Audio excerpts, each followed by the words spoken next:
ঢাকায় চলচ্চিত্রের লাস্যময়ী অভিনেত্রী পরীমণি ভালোবেসে বিয়ে করেন অভিনেতা শরীফুল রাজকে। যদিও সে সংসার বেশি দিন টেকেনি, মাত্র 2 বছরের মাথায় 2023 সালের 17 সেপ্টেম্বর আলাদা হয়ে যান তারা। গতকাল এ তারকা দম্পতির বিবাহ বিচ্ছেদের 1 বছর পূর্ণ হয়েছে। এ উপলক্ষে ফেসবুকে একটি স্ট্যাটাস দিয়েছেন অভিনেত্রী। বিস্তারিত নুসরাত সাজিয়ার ডেস্ক রিপোর্টে।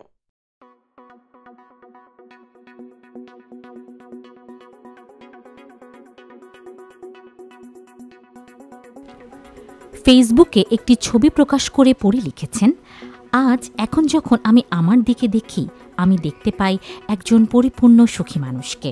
এই জীবনে কষ্ট থাকুক, সেটা কেবল বড় হওয়ার কষ্ট।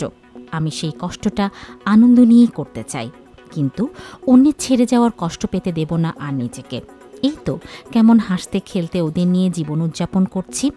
এরপর নিজের 2 সন্তানের কথা উল্লেখ করে চিত্রনায়িকা লিখেছেন, আমার মানিক জোর, একদিন আমরা সত্যি ওই আকাশ ছোবো, দেখিস।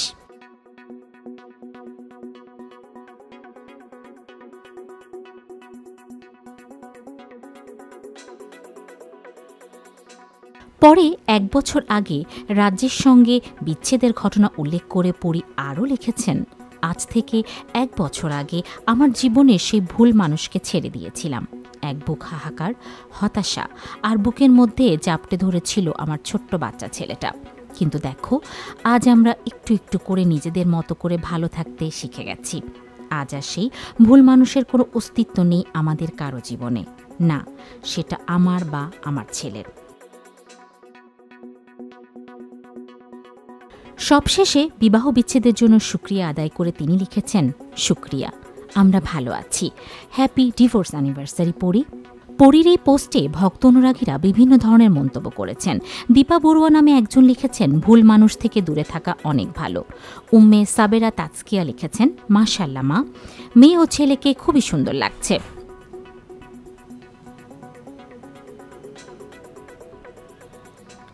এভাবেই আমাদের জীবন থেকে দূর হোক দুঃখগুলো, এভাবেই ময়লা আবর্জনাগুলোকে ছুঁড়ে ফেলে দিয়ে নিজেকে ভালো রাখতে হবে।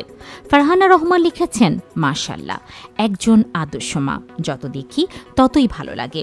পপি চাকমা নামে আরেকজন লিখেছেন, পরীকে হাসি খুশি দেখতেই ভালো লাগে, মুখে সারা জীবন হাসি লেগে থাকুক, বাবুদের সঙ্গে নিয়ে সুখে থেকো।